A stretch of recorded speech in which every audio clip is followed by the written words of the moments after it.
This video is something that I have to do, but really and truly I didn't want to, because I'm practically reliving an experience, one that usually I would just shelf. And if I do talk about it, it will be, who knows, 3-4 years down the road. So I had the same approach. It happened. I shared most of it with Kenya, and as things come back to me, I will share some more with her. But my plan was not to say anything about it. But what I realized is that it is affecting me a whole lot. And what made me realize more that it's affecting me is while speaking to Kenya with last week, and I get this entire chill throughout my body. And it affected me creatively. It's just like it is playing at the back of my mind all the time. So this video is part of self-therapy for me to talk aloud about it to a whole lot of people other than Kenya, and to put it on the shelf, so to speak, because I'm heading into my summer vacation and I don't want to take it with me. Let me start. Since I went out in February, my biggest challenge throughout was lodging. Not in the hotels, it's the cases of Airbnb. It was one problem after another. And after a while, I stopped talking about it because it was even becoming annoying to me as I listened to myself about these situations. These problems are basic ones that could easily be taken care of in two ways. One, whoever is the host, just be honest. Just say exactly the way the place is and do not withhold information. And secondly, if you say you have a place for 2 guests, at least have 2 decent mugs. Have 2 forks or 2 knives. And that is it. It's the basic things in which, if you rent in a place, at least on Airbnb, and you're having your listings that you have cooking utensils or whatever it is, it was not like that. Guys, but my experience surpass all the crap that I went through with Airbnb. I was just in Bansko coming out of an Airbnb which the host did not say they had 42 stairs in which for me to climb. Secondly, I was there for 6 days. 5 days out of the 6, there were construction going on at one time next door from about like 9 in the morning till about 9:27 at night. The bathroom backing up, a whole lot of other stuff. So I was just out of there, telling myself I'm going to Sofia, spending 4 nights at this property that is with Marriott. Marriott is a brand that I'm familiar with. I stayed in Marriott hotels in Turkey, Georgia, Portugal, and I never had a problem. So there is where I went wrong, I must say, because it was Marriott. And because it's Marriott, I still had this feeling it's this hotel. Although I see Marriott Homes and Villas, it's this hotel. The pictures came, it looked beautiful, everything. The only thing I did, which I usually do with hotels, is send a message to see if I can figure out about transportation, like how far they are from the airport, or was the transportation, be it is a bus near, is there taxis, wherever it is. That is the thing I usually contact hotels about, transportation. So that is what I did with this Marriott property. That was all I did. Contact, yes, you're in the height of things, it's in the square, blah, blah, blah. They sent me the instructions for me to check in about 3 days before. Again, I'm in Bansko dealing with this one Airbnb. I just look at the check-in instructions when I booked the car and the driver asked me where are we going. I check. There was something about the address that wasn't coming up on Google. So I asked him, I said, could you please tell me a bit more because I'm not finding this address. He said, okay, the address will take you way off. The best thing for you to do is use the pinned address that he sent to me. The address being a problem, if I did not travel to Albania or even Montenegro, the address would have been a problem for me. But because I had experienced it where The address supposed to take you one place, but 6 houses away is the real place you're staying. I think I got too comfortable with that kind of operation. So it pinned. I sent the pin to the driver. When I got into the car, the driver GPS system was showing exactly what was showing on my phone. Everything is good. When we reached down to Sofia, that pin took us to a spot that my GPS and the driver GPS, because I'm seeing he has a huge, like an iPad there, which I could see. So telling me we reached the spot, the house is not there because he sent me a picture of the entrance. Guys, again, this entrance had some graffiti on it. But when you're out there, there's got graffiti all around. And I watched it and I said, this look a bit with the graffiti. But I dismiss it. When the driver stopped, I look, it wasn't there. I asked him if he could wait. And he waited. And I walked down and it's about like 5 houses away from there. I told him I found the place. But before I signaled to him, I see the lockbox. And I said, let me check to see if the lockbox would open. If I would get the key, that means that I'm at the right place. I open the lockbox, I get the key, I signal to the driver. When I signal, I wasn't seeing him. I didn't realize that he drove up behind me. I just look around, he was on the opposite side.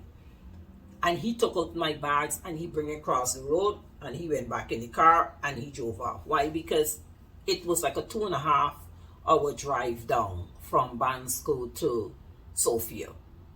I don't know if he getting back there. Wherever is his arrangement, he left me. So by the time I opened this door, number one, the door was very heavy. I had to push the door. Guys, I look back, the man was not there. I started talking again and I get him goosebumps. I'm saying, Paula, what's this? What was this? This is you walking into like the downstairs of a building. I'm seeing the stairs vaguely leading up because he told me I had to climb stairs, which again I was upset about. Guys, this place, it felt like if the roof was just over my head. I'm 5 feet 5 inches, so it feel like if it was there. Afterwards, I realized is that the roof was high ceiling, but this place have like a gloomy feeling. It is dark, it is dusty, and the first thing pop in my head, this is an abandoned building. When I look back, this time the door slammed. And that was like scary. This door slammed because it's heavy. It slammed behind. But let's take a pin there. When I was entering the building, on the opposite side, there were 2 male and a female standing by a car. And they were staring at me and they were talking. I know they were talking about me. That caught me off guard because in those areas you're traveling, I'm not saying they might not be saying stuff about you, but they rarely make eye contact with you. They rarely make. Anytime they make an eye contact, you have to be like in a store or a direct interaction with them. They do not even look. You could be coming down the street and everybody got their head straight in the past. So for these people openly talking and looking at me, I find it a bit strange. But again, I am trying to get these 2 bags. As I tell you, I realized the door is heavy. I had 4 bags. I had the 2 bags, I had another bag, and then I had a bag with bread and water and apples and so, because I said, I'm going into this place, it's a home, it got kitchen, everything. But it's a first day. I don't know where the supermarket, I'm be hungry, so at least let me have food for that one day. Then later on I could go and look for the supermarket or next morning. But I must have food right now. So I'm struggling. I got 4 bags. When I walk in there and the door slammed, I know the driver is out there. If it was any way he was out there and like I could communicate to him, for him to take me where? I start thinking, because one of the things as I was driving down in the car, my mobile Wi-Fi, it needed charging because all of the red lights, I know I didn't need data because I had bought data but 2 days before. So the mean, I know I did not charge it. So for me to get Wi-Fi or anything, I had to get the charge.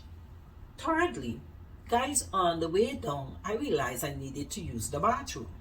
That was when I checked my GPS, I had about like 15 minutes. And then I asked this man to exit, where we going to the bathroom. I got to maybe make some sign to tell him, because he don't speak English, that I want to go to the bathroom. I'm going to this nice apartment, so the first thing I do as I go in is drop the bags and head to the bathroom. Guys, and I see at the end of this dark gray thing is the stairs. Next to it had like a door leading out to a back garden or something. The door is great. Everything is cobweb. At the time, what I'm thinking about, if I could get up the stairs and get to this apartment, and in my head, as I'm dragging these bags up the stairs, is that I am not coming back down here until it's time to leave. The food I got to last, I can figure something out. This passageway, this downstairs was so scary, it feel like it's something coming in on you. I dragged the bags upstairs. As I dragged the bag upstairs, it confirmed that this place is abandoned. If you see the walls, if you see the cobweb, and I'm thinking, are you seeing right? It was like, it's weird to say, it's like it happening to you, and yet still like it happening to you. Because I booked this place on Marriott. How come this is a Marriott property? Going up the stairs are dirty. The mat in front of the door is dirty. This time I carry up the 2 bags over my shoulder and one of the suitcase. And I keep in those bags on my shoulder because the ground is so dirty. Like the thoughts of putting those bags, which like cloth, on the ground, that is not happening. The other 2 suitcases could be on the ground because hard case, it could wipe off. But not those 2 bags. So I got these 2 bags. Guys, I don't know how I'm doing it. The door was a problem to get in because the lock got a case if you don't turn the case in a certain way. At one time I'm thinking, is this the right door? Is this the right key? I look on the phone because I had my phone up with everything there. I seen it. Long story short, eventually get into this apartment. You know they have the saying, you run it, or they say you run it from the coffin but up with the dead. This apartment, let me break it down. It confirmed again that this place is an abandoned place. Somebody went in, you could tell the living, but everything like it's dust. As you walk in, it had a stench. Thank God one of the bags is all the things that I know I would need immediately. Like my toothbrush, and my skin cream, and my body spray, and my tea bags. All the things that I could go and I would need right now with ease. So I sprayed my body spray and spray the place in order to walk. And I'm thinking, Paula, what are you going to do? How are you going to get out of this? How are you going to get out of this? First, I got to get to this toilet. Because like for a moment, I forget even that I got to use the toilet because you're looking at this place. And then I'm thinking, you got to charge your Wi-Fi because suddenly I don't even want to use their Wi-Fi. I walk in like you just don't want your body to touch nothing in this place. It looked like somebody decided to, we're going to do some repairs, but we're going to do it anyhow. If you see how this thing was slapdash, everything, the roof got thing by the sink, by the stove, everything break down. No effort was made to make this place at least little decent. I must say, the pictures of the bedroom, the sheets and everything, I looking at the sheets looking clean, but the bedroom got an odor. When I realized it had like a carpet in the corner, I sprayed the bedroom, and something tell me it's a carpet with the odor. I take 2 of their bath towels and I put it over there because I know I wasn't bathing. I have to get out of here. How am I going to get out of here? One, I have to be able to get online. I got to book somewhere. But then I remember on my way down while watching at the phone, the GPS, I see IHG. So that means it's somewhere around where I was, got an IHG hotel. I said, it's good. But I had to charge dating. So I get the charges. I'm walking around thinking, well, you need to get at least a cup of tea, because then I get to the bathroom. Saving grace, although the bathroom smelling bad, it look clean, started clean. So I get to use it. And I'm thinking, what next you going to do? Guys, I went into like maybe survival mode, whatever you call it, because this hour going on in my head. You got to get out of here. You got to get out of here. Or you want to get out of here. You got to charge this thing. I'm thinking about now, even I start feeling hungry. I can't eat. There is nothing for me to think there. The knives and forks look like if it was in a drawer for years with dust and it just parked up. This, guys, you cannot imagine. Regardless of what I tell you, I have some pictures I'm going to put things you can't imagine. Now I'm thinking, well, the mobile Wi-Fi that have some the start charging. I said, so perhaps while they charge it, I would able to get online. Try to contact Marriott. But I realize now when I go to the regular Marriott thing there, I could only chat with them. Secondly, the person who I chatted with, the guy said he cannot even see the reservation. He said, oh, it's the Homes and Villa. I have to go over to the park. You could only talk to them by sending them a message. It was Saturday afternoon. Everybody wasn't there, so nobody responded to this message. And I'm thinking, I said, I got to get out of here. When I look now at IHG did not have any availability for the evening. I got to do them tomorrow, the next day. Mind you, it is in a very popular tourist area. IHG is €367 per night. When I look at it for 2 nights, it's 50,000 points. These are points that I've been accumulating in preparation for my year-end birthday celebration. But I know I had to use the points. So I book it with the points. Thank God with the points of the Savior, because there would have been like over $700. So I booked the 2 nights with IHG.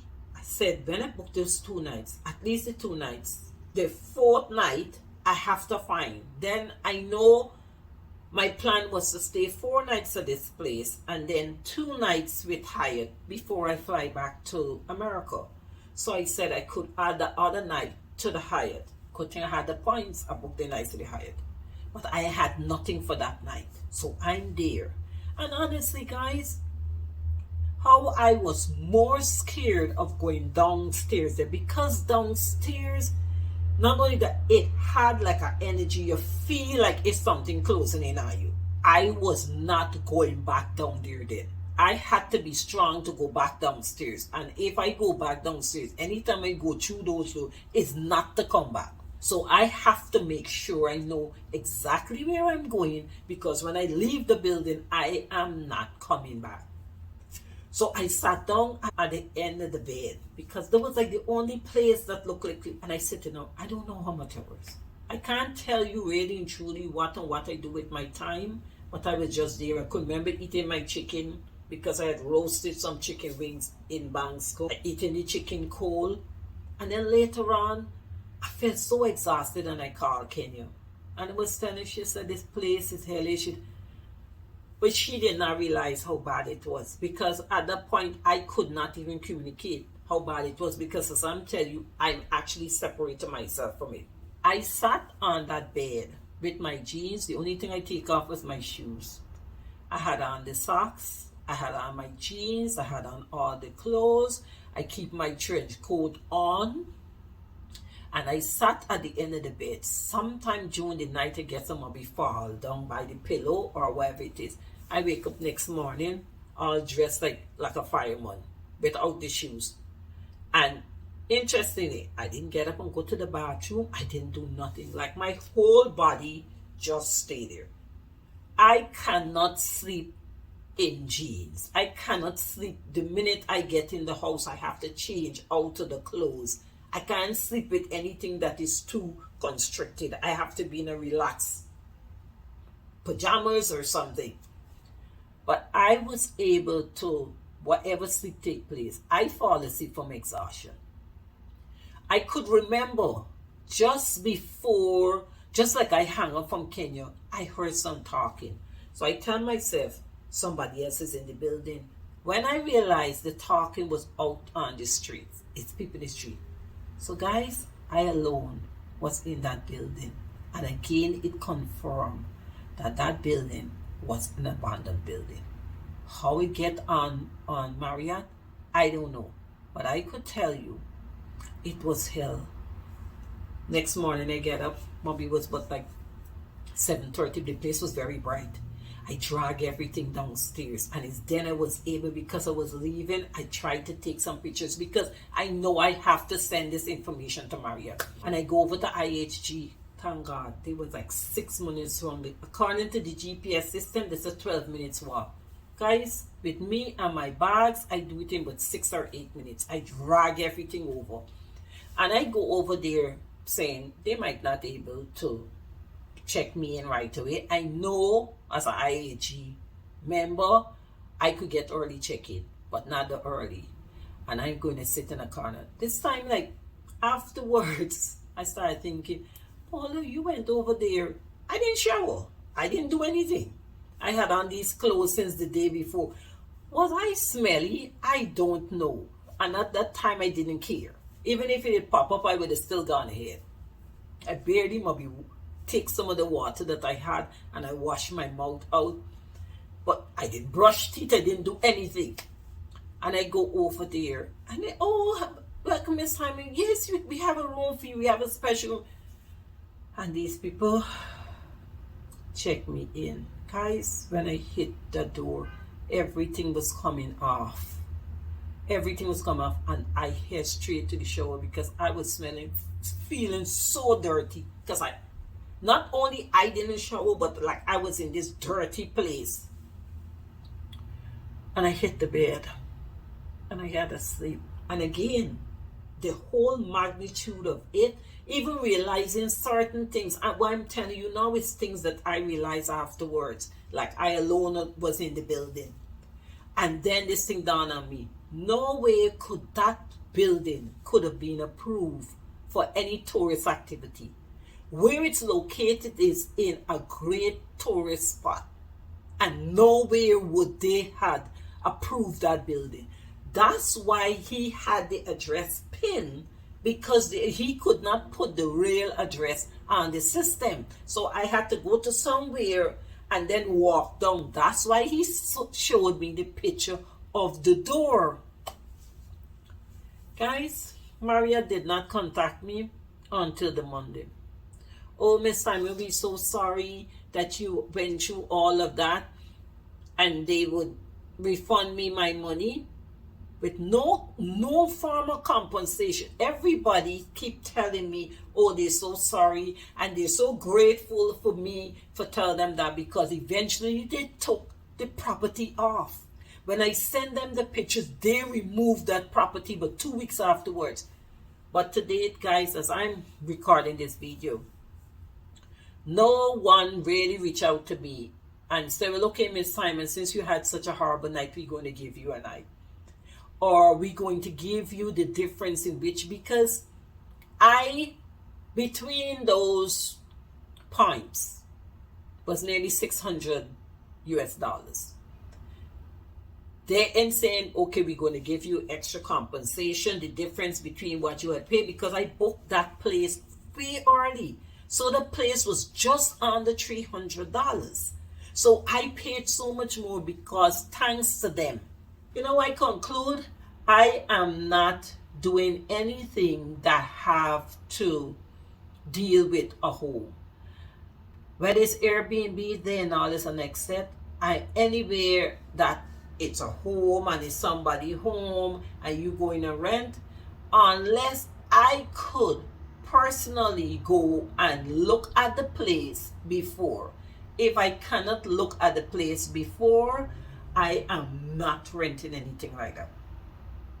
Guys, that one took the cake. And if I tell you right now I fully process it, no.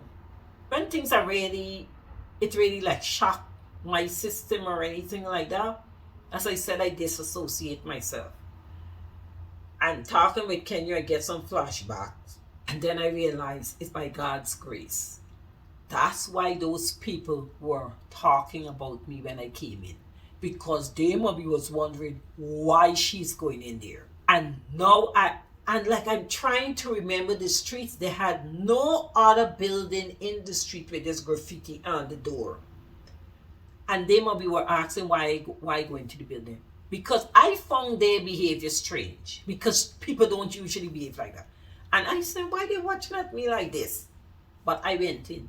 Afterwards, I realized they knew something about that building. I cannot see. The building don't have a feel like there's energy of persons in.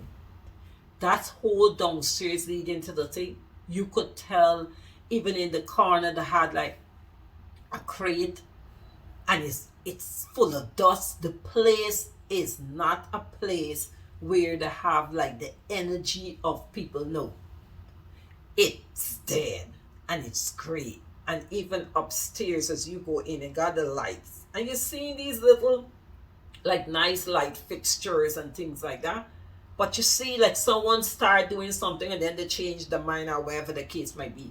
But they decided to put this apartment up on Marriott. No one checked it. I don't know who approved it, but I know for certain no one checked it. And what's interesting, the pictures that they have up there, you seen the thing, but it's nothing like, it's okay. It's like if the picture of something that when it was new, I don't know how many years ago, and the part that I get is when the floor get broken, the tap falling off, the bathroom had a stench. It's in, but all the time I keep asking, I said, what is this? Paula, what are you going to do? Paula, what are you going to do?